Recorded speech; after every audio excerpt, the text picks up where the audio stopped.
Hello বন্ধুরা, এসে গেছি এখন আমি ফুল বাজারে। দেখো, এটা ফুলের মার্কেট।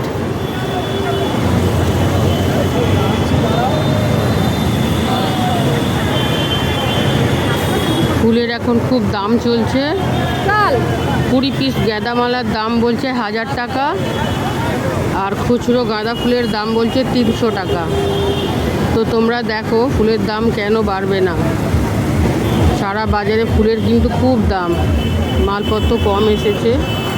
দেখো তোমাদের দেখাচ্ছি। এই যে বৌদি দাঁড়িয়ে আছে, দেখো ভাবছে তখন থেকে, মাল কিনতে পারছে না।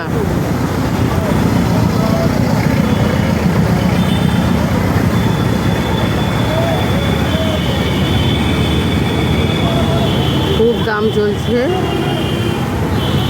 দেখো কি অবস্থা। অথচ ফুলও কিন্তু খুব একটা ভালো নেই।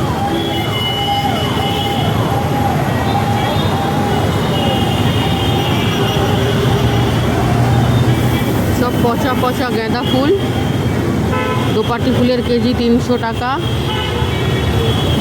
কিচ্ছু নেওয়ার মতো নেই, সবাই ব্যাগ নিয়ে ফিরে ফিরে আসছে, খালি ঘুরছে কোনটা ছেড়ে কোনটা কিনবে। দেখো